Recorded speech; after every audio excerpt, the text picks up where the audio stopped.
Hey guys, this is Joe East here, and continuing on a couple of the clips that we've been doing lately on, say, personal effectiveness, or perhaps as my freshman son in high school is launching himself into the world, giving some advice on how to set your soul on fire, how to develop the skills you need, and the competencies and the passions you need to go out there and be a success out there and be a fulfilled person, right? So today, I'm going to throw some stuff out here, and my job and my purpose is to set your imagination on fire. Some of setting the imagination on fire is not completely in the intellect, into the thinking part of the brain. Some of it is below the neck to get your soul or your heart set on fire, engaged into something that connects you to something that will be like a snowball effect, where you strike a match and poof, it'll propel you forward. So anyway, let's dive into here. You have to set your own soul on fire. I can't do that for you. So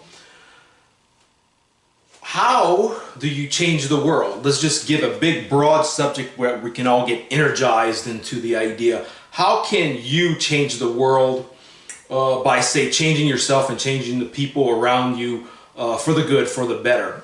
So let's go through some ideas of the structure of society and how influence happens and how change happens within society, and how you can retune the way you think and the way you act and the way you move through the world to set your soul on fire. That way you can change the world.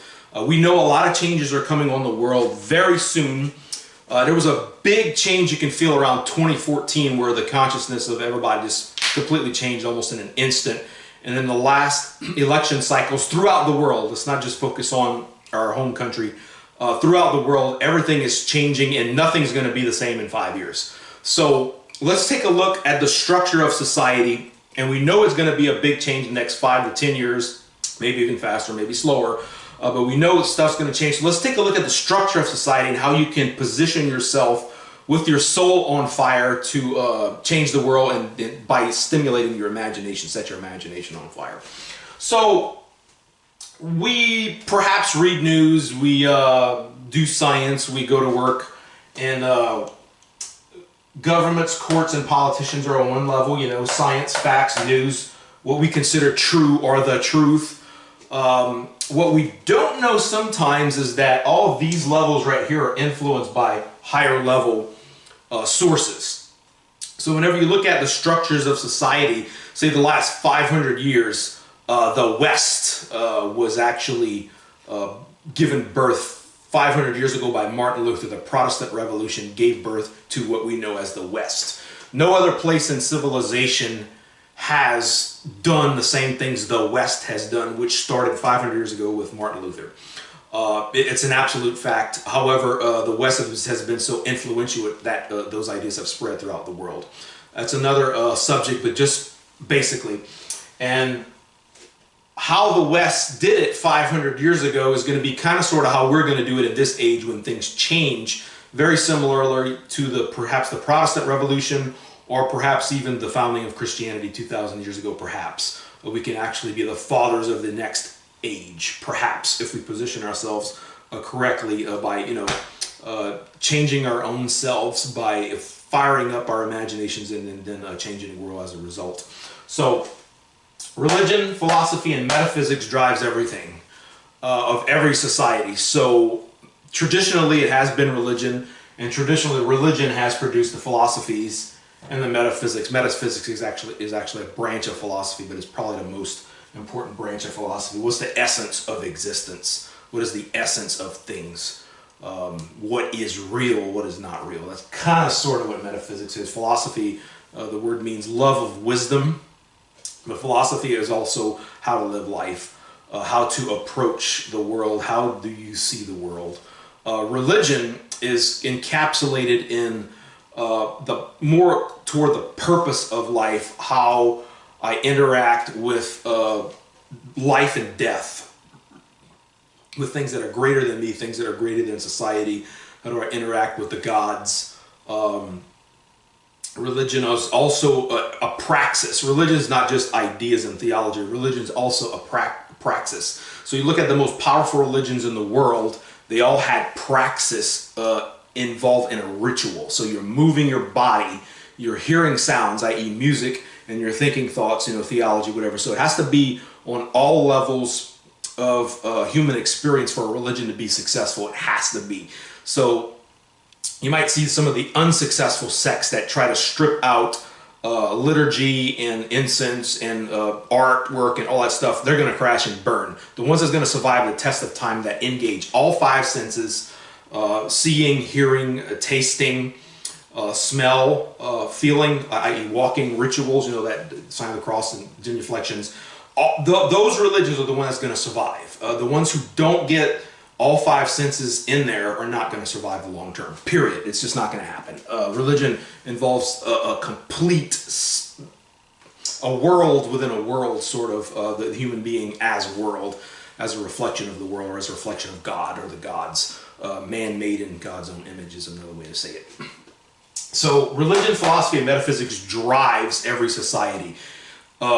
There's no society that's not driven by this top level stuff. Religion, philosophy, and metaphysics drives culture.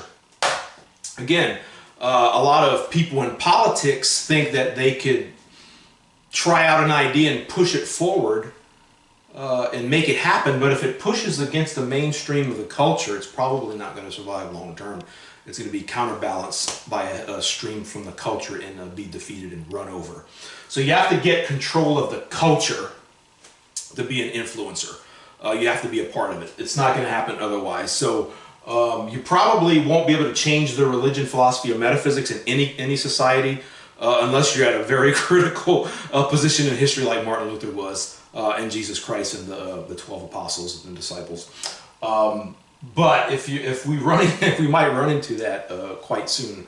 Who knows how history and how events will unfold in the next, say, 10 years or so. But you can influence the culture by getting involved in it, and we'll show you some ideas of how to get involved in it. Culture drives art, education, and the social system. So there are many social systems around the world, different types of ways of forming families. There's the mother and father children structure that is mainly Western. It's kind of common around the world, but it's mainly Western. And then the trend throughout history has been polygamy. Not so much as one guy having 10 wives, or maybe one guy having more than one wife. Now that sounds a bit strange to some hardcore Westerners that might be listening to this, but it's quite common throughout the world and throughout history. So that's these ideas from religion, philosophy, metaphysics, and culture influences the social systems that we have today. So the West is going to be influenced by Christianity, by the Roman Catholic Church as the initial gardener of the culture, and then followed by the Protestant Revolution, where the churches started splitting up into different ideas and different sects, which gave rise to many other awesome ideas, both good and bad, right?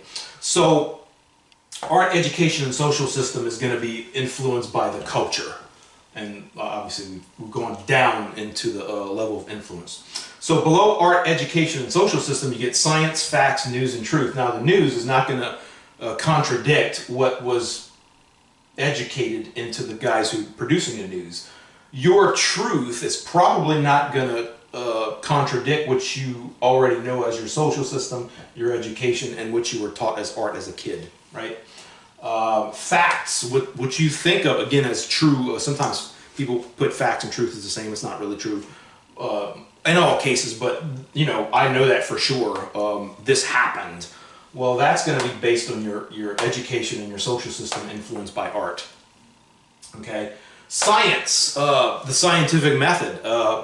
Many people in the world don't take it very seriously, whereas we Westerners, who are inheritors of the Protestant Revolution and the Western churches, take science very seriously because of our cultural inheritance. We can get into it in another lecture series, but Thomas Aquinas, Plato, and a lot of these Greek philosophers that have influenced Western civilization caused us to take science seriously. And the Protestant Revolution debate on theology using various methodologies that were valid and or invalid in explaining theology had a big influence on how we take science seriously, us Westerners, right? Okay, and then all this right here is going to influence governments, courts, and politicians. So if you get into politics thinking you're going to change things, you can't just work on the legislative level and influence things. It's not going to happen because you see this is at the bottom rung of influence. You have to influence the culture, influence education and the social systems, and you might have to be in line with the ideas of science, facts, news, and truth. You might be able to influence news, might be able to influence some truth. You see what I'm saying? So you can't just hit the government, courts, and politicians and think you're going to affect change very effectively without influencing the higher levels. And now that we went over this and I showed you how upper level influence is pushed down into the government, courts, and politicians, and how we watch the news or consume news, and where does that come from, and why are we talking about this particular subject when in fact we could be talking about something that might be more important, right? Or why does the news cycle think this is important? This is kind of weird, right? Why do these weird guys talking about this stuff in the news cycle? This is more important to most people, okay? So you see how you could push the narrative in a certain direction if you have influence on what's talked about, okay? So if you want to begin influencing some of these institutions up here, you have to have a lot more power to influence religion, philosophy, and metaphysics and culture, but you can probably influence culture a little bit if you know what you're doing. So how are these influences from these institutions, how do they work, the current influences? How do they work now? And how can you tune your passion and your life ambition to push forward and, change, like I said, change the world in your little zone or your big zone if you want to be big? How do you do that? Well, most of these institutions, the way they affect our mind and psyche consciously and unconsciously, and let me argue more unconsciously, below the neck. Remember, thinking is very important, but what happens below the neck is much more important, the unconscious effect of art and culture, okay? So, stories and analogies. Think about what you think of, say, Christianity, if you're an American, the United States government, or something like that. Christianity is not so much theology, right, of the mind, because most common folks know nothing about theology, right? And they don't need to, right? What do they have instead of theology, huh? They have stories and analogies, right? For Christianity, the Good Samaritan, the story of the Good Samaritan, right? That story is perhaps gets into your imagination and oozes into your subconscious level, where the identity of being a Christian is large part based on that story, the Good Samaritan, right? And then, of course, some of the other stories, the Jesus feeding thousands of people with just a few loaves of bread, that charitable thing, and then the crucifixion and resurrection. These stories fire our imagination to get below the neck and get into our unconscious, into our bodies. And that is really what, say, Christianity is, right? You can use other examples, other religions, but that's what Christianity is. Our stories and analogies. Our theology is just a way of us organizing things in our minds, justifying, should I say, the stories and analogies. That's what theology does. Theology justifies in our minds stories and analogies. We try to make sense of them in an analogical fashion, those of us who are into logic. But those who are not into logic and strict reasoning and mathematical concepts probably don't care about theology. They don't need it. All they need are the stories and analogies, right? And some of the high churches is the ritual, the liturgy. How do you walk through a mass or church service? It's the liturgy. It's the genuflection, the sign of the cross, the incantations, the benedictions that shape your imagination and shape your body and shape the way you move through things that get below the neck and get into your unconscious. And that's what Christianity is for some of the more influential sects or the influential denominations. the high churches, the Catholics, the Lutherans, the Anglicans, and the Methodists, and those who have a formal liturgy that's involved a lot more of the senses of sight, sound, smell, taste, and movement of the body. So stories and analogies combined with the idea of getting into the unconscious sector of our psyche. That's the most powerful form of influence if you learn how to do this and you know how to do it. So, and take the high churches as kind of an example of the best form of influence, of how to influence a human being or influence societies, right? And changing the world, right? So my suggestion is get your story and your analogy down to very simple concepts where you can explain it in a few sentences, or maybe a short, interesting story that engages people's imaginations. So how do you engage people's imaginations? Use the three primary modalities which we have discussed in previous little clips here. Visual, auditory, hearing, and kinesthetic, the motion of the body. Hit all three of those modalities to get your analogies and stories compact and with a small, forceful punch straight to someone's heart, straight to their soul. Boom, that's how you do it. Get the stories short, precise, and hit all those three primary modalities. You can do that, I can do that. Anybody who's watching this can probably do that, who has an IQ of 100 or above, right? You can do that. And what I would suggest, and I'm going to make some illustrations here later on, is think of some simple diagrams to illustrate and encapsulate your stories and analogies. So let's say the simplest story in the world, and this is a secret that I'm going to tell you, the simplest story in the world is based on the concept of cause and effect. All right? I'm an electrical engineer, so the simplest way I can give you a story of cause and effect is I flipped on the switch, then the light came on. Very simple, cause, effect. And all of us intuitively get, oh, I flipped the switch, then the light came on. So the flipping of the switch turned the light on. We never say turning the light on was the cause of flipping the switch, right? It's another way to think if you're into creativity and brainstorming, but in a natural cause and effect way, we always say, I flipped the switch, and that caused the light to go on. We never say it the opposite way, although it's a single event. The light went on, caused the flipping of the switch, right? So in the shortest story you can think of is cause and effect, just like that. I threw a brick, it broke the window. Cause, effect, all right? So try to get your stories and analogies in a simple cause-effect form, and try to go for simple diagrams, right? And the simplest diagrams that encapsulate some of the more compact and powerful ideas are the most powerful symbols. So let's talk about some of the most powerful symbols in the world now on this sector right here. So let's take three symbols that you probably are aware of. The cross, the seal of Solomon, and the YinYang symbol that we've kind of got from the Eastern folks, right? So I'm going to walk you through a little bit of the complexity of these three symbols. Although they're very simple and compact on paper, they have so many meanings once you open them up, and the meanings can be almost infinite once you open up these symbols. And so as you're forming your simple diagrams and your stories and analogies and your path to influencing the world around you, think about these symbols. And if you can stumble upon a really good symbol connected to a story and analogy, you got something powerful for influence, right? So the cross, okay, basically something with this format, right? So, well, what it is, there's a duality there, right? There's two things coming together, right?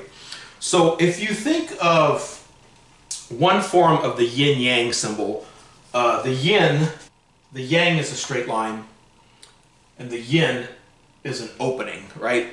Kind of a female thing. This is kind of a male thing, masculine. So in the entire world, the entire physical world, when you think about it, everything is masculine and feminine in the real physical world. So you can grab a pen, right? This is the feminine part and this is the masculine part. You're opening a door. What's the feminine part and what's the masculine part? The opening and the thing that goes into the opening and close it. So yin-yang, the masculine and feminine symbology is encapsulated in everything physical, everything. There's no exceptions. There's always a receptacle, and there's always something that goes into a receptacle in everything physical. And sometimes you'll notice on the physical level, it can be the opposite way.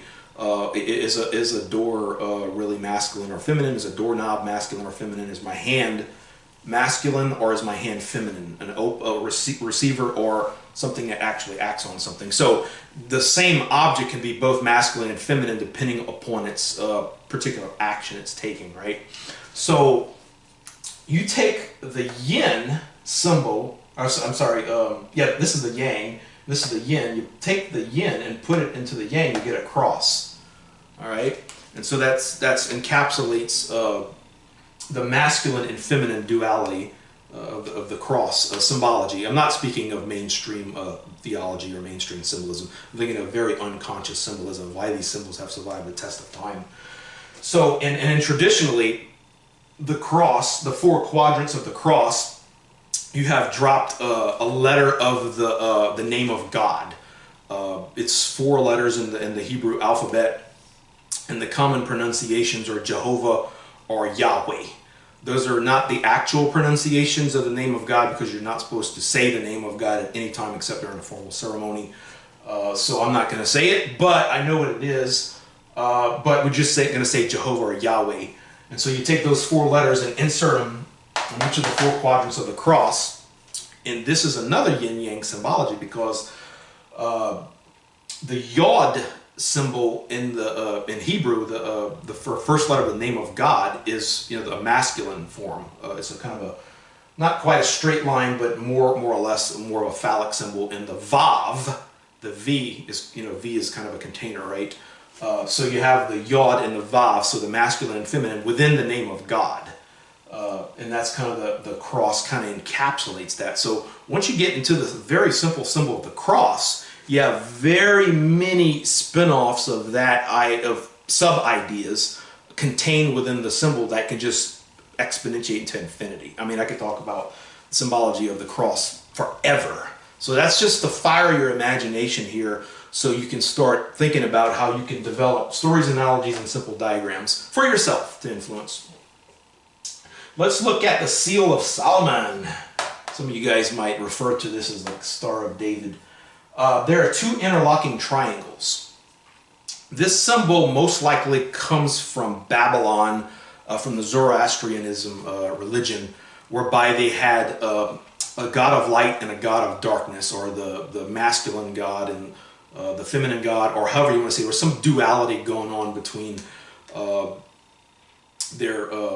god of light and the god of darkness. And so if you look at the triangle separately within the Seal of Solomon, you have a dual trinity. So the trinity is typically associated with the Godhead. The gods are expression of a particular idea of God. In Christianity, it's Father, Son, and Holy Ghost. In several other traditions, you have other trinities. But this is kind of a dual trinity encapsulated within the Seal of Solomon. And you notice one of the triangles is kind of a phallus pointing up, and the other triangle is a vav, or a womb, pointing down. So this is the masculine of the part of the Seal of Solomon, and here's the feminine part of the Seal of Solomon. And if you're, like I said, the Hebrew alphabet, the phallus is the yod, and the womb is the vav, the letter. It's a letter. Or you can kind of say Y and V if you want to transliterate it to the Latin letters. So you put these 2 together and you get the Seal of Solomon, a very beautiful symbol that's used in a few traditions, esoteric traditions in Judaism. You see this symbol. So again, I could spend a lot of time on this symbol, unpacking it, but again, I'm trying to fire your imagination here with stories, analogies, and simple diagrams, right? And let's get down to our traditional yin-yang symbol from the East, right? So again, this is another masculine and feminine thing. Like I said, every physical object interaction has a masculine energy and a masculine energy and a feminine energy associated with, depending on context, right? And so this is another beautiful illustration where it's kind of telling you all masculine powers have a little bit of feminine in them, energy, and all feminine powers have a little bit of masculine energy in them. And there's not a straight line dividing masculine and feminine in the Eastern symbol. It's kind of a, not quite circular, but it's not a straight line. So they're kind of saying there's not a very strict, you know, separation of the masculine and feminine energies there. It's kind of the idea that's stimulating in your imagination or your subconscious as you actually ponder the symbol or meditate on these symbols. And if you're Christian, you might be accustomed to meditating on the cross. If you were trained in a liturgical or high church, perhaps. And so that meditation on these symbols fires the imagination, produces unconscious push downs into the body below the neck, where things get into your soul and into your heart, and it's unconscious, right? So there you go. So and that's the Chinese yin-yang symbol. I could say more about this. So one idea I just want to throw out, stories and analogies, for this simple diagram is, consider if you're a man or a woman and you have high levels of the opposite energy within you. Well, what sort of relationship would make you happy, right? It's the balance of these polarities and the energies, right? And I'm just speaking of a sexual relationship, right? So let's say if you're a masculine woman, okay? Let's say this is the feminine side of the diagram, but your circle for masculinity is big, right? So how do you get into a relationship with another person where it's more fulfilling? Well, you want to look for somebody with a bigger dot right here, right? A masculine person with a larger feminine dot in there to kind of balance out the powers a bit. It's a good strategy to just think about. Again, this is not a scientific formula, but like I said, it's a symbol where it fires your imagination and causes you to think unconsciously of how the flow of things works, and how to influence yourselves and influence others, and just you know, balance the life's forces as you go out there for influence. Because if you don't balance your forces and you push out an influence and it kicks back at you with equal and opposite force, well, then you might not have gotten anything accomplished, right? So you got to learn how to balance your forces. Kind of sort of this is what this symbol is telling you. You got a bigger masculine dot, and then you're a feminine person. Well, if you got a masculine person you're trying to do a joint venture with, you want to look for their dot to hopefully be a little bit balanced with your dot, right? So there you go, balance of power, balance of forces. And a lot of these symbologies, the symbology of these symbols, should I say, is the balance of forces, the balance of that masculine energy and the feminine energy, to make sure you don't get blowback, or should I say unexpected blowback. So there we go. So I'm going to kind of conclude right here and summarize what I did. So hopefully I fired your imagination by describing society, how our institutions influence us, and how you could take advantage of the changing of the age, the next age, in the next, say, 5 to 10 years, and how you could jump in there and be a part of changing the world by using the tools of stories, analogies, and simple diagrams, and how you could possibly affect each of these institutions depending on how much power you have, or how much power you want to have, or how much power you're willing to acquire. All right? So again, this is Joe East here, talking about some stuff that nobody else talks about. That's what I'm known for. I know stuff that nobody else is supposed to know. And here we go. You guys take care out there. If you have any questions, just contact me. Stay safe out there. Thank you. Bye.